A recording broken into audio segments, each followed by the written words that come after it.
All right, so here's the deal.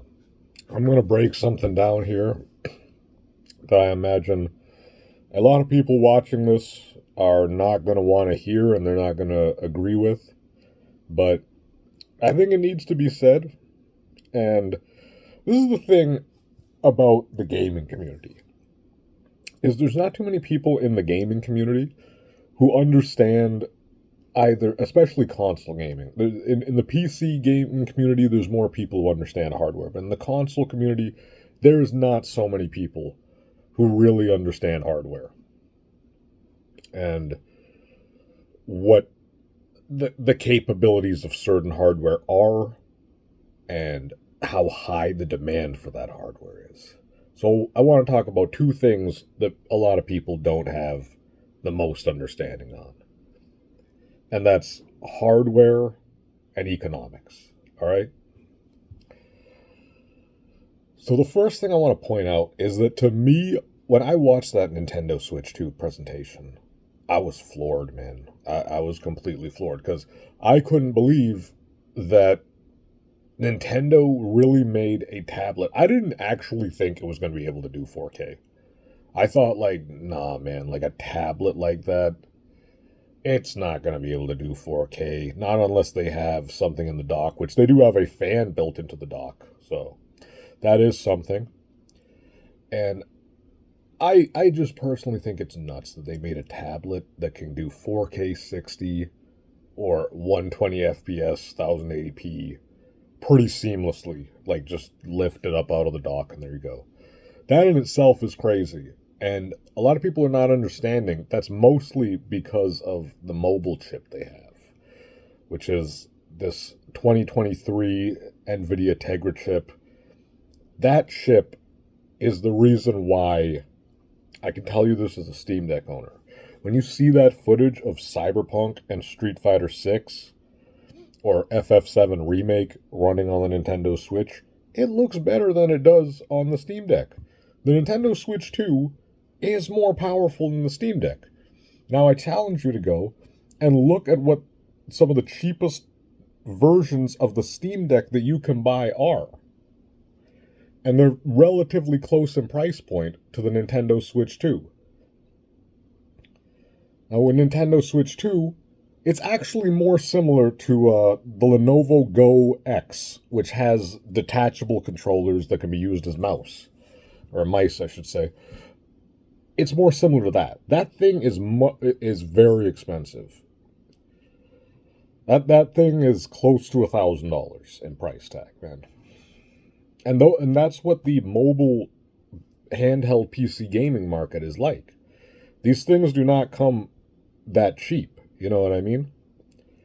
So when I look at the Nintendo Switch 2, and I'm coming as a Steam Deck owner, and I look at this thing, and it's capable of doing 4K 60 properly. It's capable of doing 1080p 120 FPS properly. It has a 120 FPS display. Oh my goodness.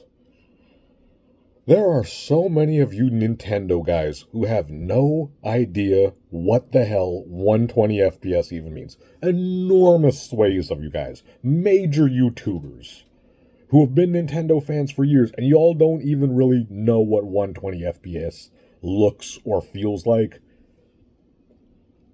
I think when some of you guys try these games in 120 FPS or 4K 60 off a tablet, or play these games in like 1080p 60 in handheld mode and the game just works perfectly, I think you guys are going to begin to understand that 450 price tag a little bit better. Because that is not easy to do. That is not easy to do. The Steam Deck struggles with a lot of these modern games. You can run them, don't get me wrong. You probably have to tone down the settings quite low. And the Steam Deck, for example, uses an AMD card which doesn't have DLSS. And DLSS just actually makes all the difference in the damn universe. It actually just does. So that being said, let's get onto the economic side of this. I want you guys to look at a chart of the largest companies by market cap. Nvidia is one of the top 3 or top 5 companies by market cap. At one point, it was the most valuable company in the world. That's because everybody really wants Nvidia chips. And this is something console people are not understanding. Xbox uses an AMD chip. PlayStation uses an AMD chip. Steam Deck uses an AMD chip. Most of these handheld PCs are using an AMD chip. The Nintendo Switch 1 was using a mobile Nvidia chip from 2015. This was a GTX card. Now, ever since 2018, when the RTX cards came out, everything changed for Nvidia because now we had tensor cores. And tensor cores are what allows Nvidia. If you ever wonder where all this AI generated imaging comes from, it's from tensor cores. It's from Nvidia tensor cores. That's what X is using. That's what Facebook is using. That's what all these companies are using. They're using Nvidia tensor cores to do all this AI processing. It's what powers DLSS, and it's what the Nintendo Switch 2 has now. This is one of the only, it actually is the only console using an Nvidia card. It's the only console, the only handheld PC that I personally know of, using a mobile Nvidia chip. I'm assuming Nintendo has some special deal worked out with Nvidia for that. And in fact, I think there might be later on down the line, we may even see that new Virtua Fighter on Nintendo Switch 2. But getting more to my point, this is the first real consumer grade console, and it's a handheld hybrid that has an Nvidia chip. And it's an Nvidia RTX chip. This matters immensely because those chips are not cheap. They're not cheap. They maintain value for a very long time because of the tensor cores, because of their ability to do AI processing, because of their ability to do DLSS. All the PC gaming people, if you talk to them, I'm willing to bet most of the PC gamers you know bought an Nvidia chip, and that Nvidia chip is the most expensive part of their computer. I know it's the most expensive part of mine. It's the most expensive part of most of my friends who are PC gamers. Most of the money is that Nvidia chip because that thing lifts a lot of weight. The tensor cores that can do AI processing and DLSS upscaling are doing all the heavy lifting here. That is exactly why when you look at Steam Deck versus the Nintendo Switch 2, even this new Steam Deck only has 90 hertz on the screen. This Nintendo Switch 2, when I first saw those rumors that it was going to be a 120 hertz screen, I didn't believe it. I was like, that's bullshit. That was my immediate reaction. I was like, nah. I was just like, 1080p, 120 hertz on a handheld console? Nah. I was thinking to myself, they gotta sell this console to like families and kids who are yelling to buy Mario Kart. And I don't know, man. Nintendo seems like they're finally deciding to power up a little bit. They're finally bulking up a little bit with this Nvidia mobile card that they have.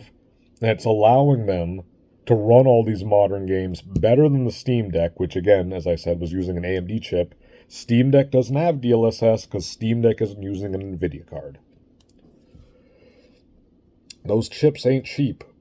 And the fact of the matter is, getting to the economics part of this discussion, the world we're living in right now is not very cheap either. The price of everything has gone up. The price of gas has gone up. The price of groceries has gone up. The price of phones, the price of every type of electronic has gone up. The price of essentially everything has gone up. We've been battling this battle with inflation for several years now. And everything has gone up in price, unfortunately. It's an unfortunate reality to deal with, but that's what it is. So is it any surprise that Nintendo's new console is going to be a little more expensive than the one before it?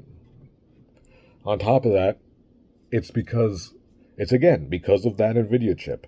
So when you combine the two factors, the economic factor, which is inflation, and then the fact that these Nvidia chips do not come very cheap, you have a 120 hertz, like VRR capable LCD screen, I know you Nintendo guys have no idea what the hell that means. I know it. I know you guys have no concept in your mind of what 120 FPS gaming is. You're gonna learn. You're gonna learn. You're gonna learn, and then when that shit clicks in your brain, you are gonna start to understand that price tag. I think that shortly after the Nintendo Switch comes out, and people actually either have the Switch 2 and start playing it, or maybe they go to their friend's house, or get to experience these games with a friend or something like that, it will start to click with them why this console is priced like that. Because it's really, to me, it's an impressive level of power for a handheld console. It's remarkable. So the in my mind, that like the Nintendo Switch is only $450. It's only that price because that's impressive to me. That's a really, really great value proposition, which is why I actually think this may be one of the first Nintendo consoles sold at either a loss or a break even. This may be the first time Nintendo's doing this. They may be profiting a little bit outside of Japan, because I don't know if you guys know about this, but in Japan they have a slightly cheaper version of it that's roughly the equivalent of like $100 less, and that version is called the Japanese language only version. You have to have a Japanese Nintendo account. It'll only display language in Japanese. This is basically Nintendo catering to their own countrymen who are extremely, extremely loyal to Nintendo. Nintendo's like 90% of the gaming market share for console games in Japan. PC gaming is like doesn't exist in Japan almost.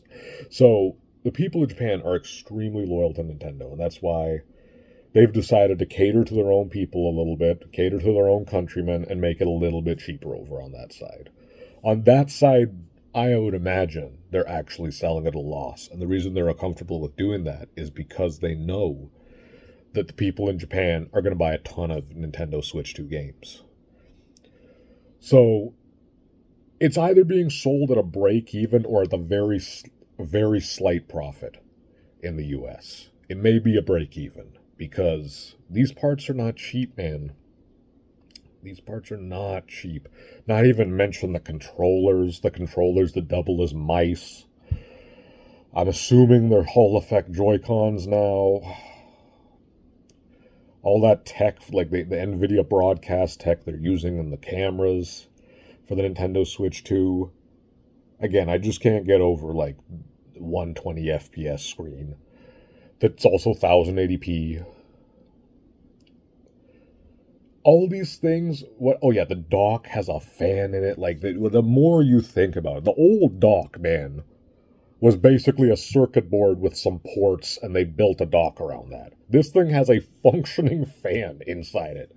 It's a little bit different.